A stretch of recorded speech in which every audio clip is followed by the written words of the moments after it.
வணக்கம், நான் உங்கள் ஆர்ஆர் ஃப்ரம். இந்த வீடியோ நம்ம என்ன பார்க்க போகிறோம் அப்படின்னா, புதுசாக வந்து பார்த்தீங்கன்னா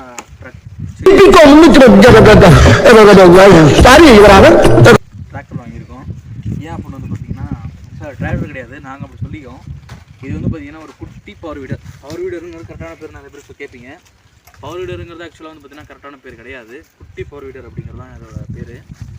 ஸோ இதுக்கு தமிழில் இன்னொரு பேர் இருக்குது, களை வெட்டும் இயந்திரம் அப்படின்னு சொல்லி வந்து இப்போ தான் சொல்லிக்கலாம். அது கொஞ்சம் அன்வான்டு என்று சொல்லி போ.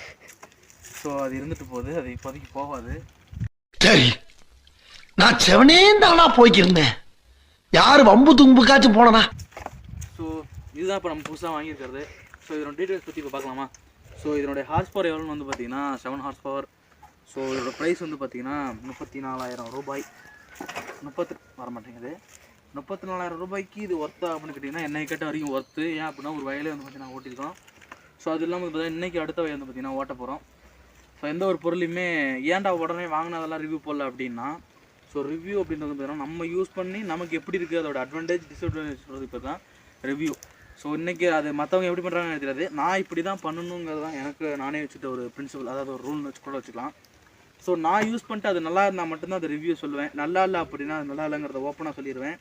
ஸோ இப்போ நான் இதை யூஸ் பண்ண வரைக்கும் எந்த கம்ப்ளைண்ட்டும் கிடையாது. ஸோ ஒரு வயல் ஓட்டியிருக்கோம், கிட்டத்தட்ட ஒரு 6-7 மணி நேரம் ஓட்டிட்டோம்.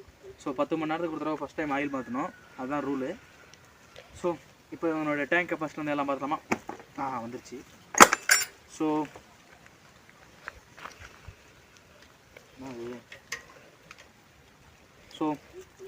இதோட டேங்க் கெப்பாசிட்டி வந்து பார்த்தீங்கன்னா 3 லிட்டர்ஸ். இன்ஜின் ஆயில் வந்து பார்த்தீங்கன்னா 1 லிட்ரு. ஸோ கியர் ஆயில் வந்து பார்த்தீங்கன்னா 2 லிட்ரு. ஸோ இது வந்து லுக்காக இருக்கும், ஆனால் அப்படிங்க வந்து காட்டு பாப்பா. ஸோ புது கேமராமேன் பாப்பான்ற போய் தெரிஞ்சிருக்கோம் யாருன்னு. ஸோ இதுதான் வந்து பார்த்தீங்கன்னா பெட்ரோல் டேங்க். நாங்கள் ஓட்டினதுனால நாரி நசந்து கிடக்குது. ஸோ ஓகேங்களா? ஸோ ஓகே, இப்போ இதை க்ளோஸ் பண்ணிடுறேன், நான் அங்கேருந்து பார்க்கும்போது தெரியாது. ஸோ அந்த வியூ கேப்போ அப்படியே பேக்கில் போ. ஸோ நிறைய பேர் வந்து கேட்கலாம், என்னடா இது இப்போ கூட சரியாக லாக் ஆக மாட்டேங்குது அப்படின்ற மாதிரி ஒரு கேள்வி இருக்கும். ஸோ இதெல்லாம் வச்சு வந்து பார்த்திங்கன்னா நம்ம ஒரு ப்ராடக்ட் வந்து தப்பு சொல்லிட முடியாது. ஸோ என்னுடைய கணிப்பு தான். என்னையை பொறுத்த வரைக்கும் இது வந்து பார்த்திங்கன்னா நீங்கள் ஒரு 5 ஏக்கர் வச்சுருக்கீங்க, 2 ஏக்கர் வச்சுருக்கீங்க அப்படின்ற பட்சத்தில் ஒரு சூப்பரான ஒரு மிஷின் தான். ஏன் அப்படின்னா ஒரு லிட்டருக்கு வந்து பார்த்திங்கன்னா 1.25 மணி நேரம் ஓடுது. அதாவது சொன்னது, ஆனால் எங்களுக்கு வந்து பார்த்திங்கன்னா 1.5 மணி நேரம் ஓடுது. ஸோ நிறைய பேர் என்ன நினைப்பாங்க, இது பொய், 1.25 மணி நேரம் தான் கம்பெனிலேயே சொல்கிறாங்க, நீ எப்படி 1.5 மணி நேரம் ஓட்டலாம் அப்படின்ற மாதிரி ஒரு கணக்கு இருக்குது. ஸோ அது என்ன அப்படின்றது வந்து பார்த்திங்கன்னா நான் ப்ராப்பராக வந்து சொல்லிடுறேன். ஸோ கம்பெனியில் வந்து பார்த்திங்கன்னா மற்ற கம்பெனி மாதிரி 1.25 மணி நேரம் வந்து 1.5 மணி நேரம் சொல்கிற கம்பெனி கிடையாது. ஸோ அது வந்து கம்பெனியே சொல்ல, இதை சொல்லிட்டு வந்து பார்த்திங்கன்னா கம்பெனியை சொல்கிறேன். இவங்க வந்து பார்த்திங்கன்னா 1.5 மணி நேரம் வருதுன்னா அது 1.25 மணி நேரமாக சொல்லுவாங்க. ஏன் அப்படின்னா ஒரு சிலருக்கு வந்து பார்த்திங்கன்னா ஹை ரேஸில் ஓட்டலாம், ஸ்லோ ரேஸில் ஓட்டலாம். ஸோ அதனால் மைலேஜ் வந்து பார்த்திங்கன்னா வராது. ஸோ அதனால் ஒரு ப்ராப்பரான மைலேஜ் தான் வந்து பார்த்திங்கன்னா சொல்லுவாங்க. ஸோ கம்பெனி நேம் பார்த்துடலாமா? வர்ஷா. கிட்டத்தட்ட வந்து பார்த்திங்கன்னா Kovai classic industries, Coimbatore. So அவங்க தான் வந்து பார்த்திங்கன்னா வாங்கியிருக்கோம். இது எந்த பிரான்ச்சில் வாங்கணும்னு கேட்டிங்கன்னா மறந்துடுவீங்க. ஸோ நம்ம திருச்சி பிரான்ச்சில் தான் வந்து பார்த்திங்கன்னா வாங்கியிருக்கோம். ஏன்னா நமக்கு திருச்சி தானே டிஸ்ட்ரிக்கு. ஸோ திருச்சி பிரான்ச்லேயே போய் வாங்கிட்டோம்.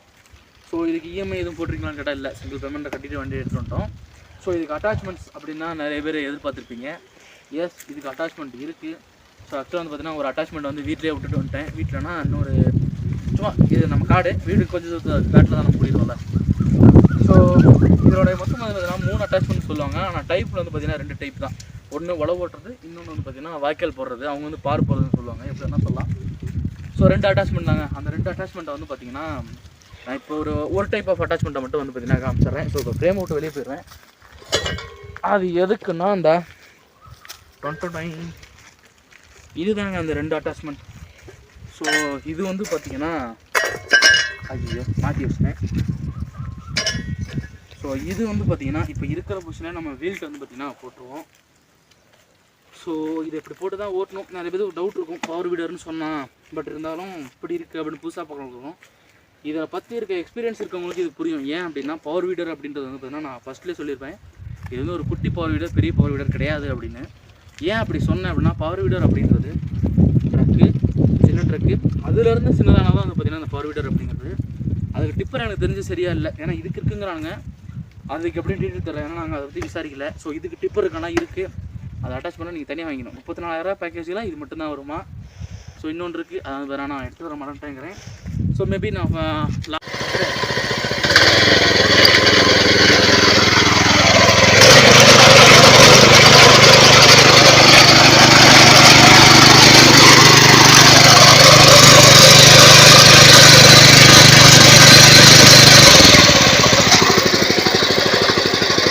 சென்டரில் ஏதாவது அந்த கிளிப் வந்து பார்த்தீங்கன்னா ஆட் பண்ண முடியும் ஆட் பண்ணுறேன். ஸோ ஏன் அந்த பவர் வீடர் இல்லைன்னு நான் சொல்கிறேன் அப்படின்னா, அந்த பவர் வீடரை வச்சு நீங்கள் ஒரு டிராக்டரில் என்னென்னலாம் பண்ண முடியுமோ, ஐ மீன் உழவு ஓட்டுறது மட்டும் கேஜிவில், அதாவது வந்து நீங்கள் குட்டை ஓட்டிக்கலாம், சேர் அடிச்சுக்கலாம், நார்மலாக உழவு ஓட்டிக்கலாம், ரொட்டேட்டர் யூஸ் பண்ணிக்கலாம், அந்த மாதிரி எல்லாமே யூஸ் பண்ணலாம். பட் ஸ்டில் அகைன் இதில் ஒன்றே ஒன்று தான் யூஸ் பண்ண முடியும். ஸோ அதுதான் மற்ற அட்டாச்மெண்ட் எல்லாமே நீங்கள் பெருசாக இதை வச்சு பண்ண முடியாது. இதை வச்சு நார்மலாக ஒரு உழவு ஓட்டலாம். ஸோ உழவு ஓட்டுறது எப்படின்னா நம்ம ரொட்டேட்டர் ஓட்டுற மாதிரி ஒரு உழவு ஓட்டலாம். அது மட்டும்தான் நீங்கள் இதை வச்சு பண்ண முடியும். ஸோ அப்படின்ற பட்சத்தில் இதை வந்து பவர் வீடர்னு சொல்கிறது என்னுடைய பார்வைக்கு சரியாக படலை. ஸோ இதுதாங்க இப்போ நம்ம எடுத்துக்க பவர் வீடரு. ஸோ இதை பற்றி இவ்வளோ விளக்கம் கொடுக்க நான் தான் நினச்சேன். பட் இருந்தாலும் நான் இன்னொன்று வந்து பார்த்தீங்கன்னா கோவை கிளாசிக் இண்டஸ்ட்ரீஸ் அவங்களுக்கு சொல்கிறது என்னன்னா, தயவு செஞ்சு நல்ல மேனேஜராக போடுங்க. எங்களுக்கு இருந்த மேனேஜர் பேர் வந்து பார்த்திங்கன்னா பாபு. ஸோ அந்த ஃபீட்பேக்லேயுமே நான் வந்து பார்த்திங்கன்னா சொல்லியிருந்தேன். ஸோ அவர் எங்களை சீட் பண்ணல அமௌண்ட் விஷயத்தில். இப்போ இதெல்லாம் கூட எங்களுக்கு பிரச்சனை வரல. எங்களுக்கு பிரச்சனை வந்த ரீசன் என்னன்னு பார்த்தீங்கன்னா, அது பேர் என்ன சொல்லுவாங்க, வீட்டுக்கு வந்து அசம்பிள் பண்ணி தராங்கல்ல, இன்சுலேஷனுக்கு தான் எங்களுக்கு பிரச்சனையே. ஏன் அப்படின்னா நாங்கள் வந்து பார்த்திங்கன்னா ஆக்சுவலாக ஃப்ரைடே டேட் மறந்துச்சு, ஃப்ரைடே போய் மிஷின் எடுத்தோம். ஸோ நாங்கள் ஃப்ரைடே மிஷின் எடுத்தோன்ற பட்சத்தில் அவங்களுக்கு ஒரு சாட்டர்டே வந்துருக்கலாம். சரி ஓகே, இல்லைன்னா சண்டே லீவுன்ட்டாங்க, மண்டே வந்துருக்கலாம். எங்களுக்கு மண்டே ஈவினிங் தான் வந்தாங்க. அதுவும் வந்து பார்த்திங்கன்னா நாங்கள் ஹெட் ஆஃபீஸில் வந்து எல்லாத்துக்கும் ஃபோன் அடிச்சு சொன்னோம். ஸோ அந்த இன்சுலேஷன் அனுப்புறதுக்கு ஒரு டீம் இருக்காங்க இல்லையா, அவங்களுக்கு நாங்கள் ஃபோன் நாம் யாருக்கு என்ன தீங்கு செய்தோம், நமக்கு மட்டும் ஏன் இப்படி எல்லாம் நடக்கிறது பண்ணிக்கிட்டப்ப அவங்க என்ன சொன்னாங்கன்னா, நீங்கள் மிஷின் எப்போ வாங்குனீங்க அப்படின்னு எங்களுக்கு திருப்பி ஒரு கேள்வி கேட்டாங்க. ஃப்ரைடேன்னு சொன்னால் எங்களுக்கு இன்னும் மெசேஜ் வரலன்னு சொல்லியிருந்தாங்க. ஸோ அதனால் வந்து பார்த்தீங்கன்னா அவனை சொல்லி நிறுத்துக்கலடா, அவன் நிறுத்தி மூசுக்கு மட்டும் வந்துக்கிறேன். இப்போ அதை பற்றி ஃபோன் வேறு வருது, அதை பற்றி பேசும்போது. ஸோ வாங்கியிருந்தோன்னு சொல்லியிருந்தோம். அவங்க கஸ்டமர் ரிவ்யூஷன் கேட்டாங்க. அதுக்கப்புறம் தான் தெரியுது இந்த பாபுன்றவர் வந்து பார்த்தீங்கன்னா சொல்லவே இல்லை அவங்ககிட்ட, இந்த மாதிரி மிஷின் வாங்கி இன்ஸ்டலேஷனுக்கு போங்க அப்படின்னு அந்த டீமுக்கே அவங்க இன்ஃபார்ம் பண்ணல. ஸோ அதனால் வந்து பார்த்திங்கன்னா அவங்க போவே இல்லை. ஸோ இதுதான் ஒரு முக்கியமான மேட்ரு. ஸோ நாங்கள் அதுக்கப்புறம் ஹெட் ஆஃபீஸ் ஃபோன் பண்ணி ரொம்ப நிறைய பேருக்கு ஃபோன் பண்ணி கேட்டு வர வச்சோம். ஸோ எங்களுக்கு தெரிஞ்சதுனால நாங்கள் பண்ணோம், தெரியாதவங்க என்ன பண்ணுவாங்க அப்படின்றது தான் என்னோட கேள்வி. ஓகே, மற்றபடி இன்ஸ்டலேஷன் வந்தவங்களாம் கரெக்டாக தான் இருந்தாங்க. ஸோ அந்த ஒரு விஷயம் மட்டும்தான் அந்த மிஷின் எடுத்த வகையில் எங்களுக்கு நடந்த ஒரு மனஸ்தாபம். எனக்குன்னே வருவீங்களாடா, ஏன்ட்ட சரசம் பண்றக்கே ஓட்டாப்பே உங்களை பெற்றுறாங்களா? அவ்வளோதாங்க. ஸோ ஓகே, இந்த வீடியோ வந்து பார்த்தீங்கன்னா இதோட என் படிக்கிறேன் அப்படின்னு சொல்ல மாட்டேன், இங்கே என் பண்ணுறேன், திரும்பி வயலில் போய் கண்டினியூ பண்ணுவேன். ஸோ நீங்கள் ஷாக் ஆகாத, கட் பண்ணி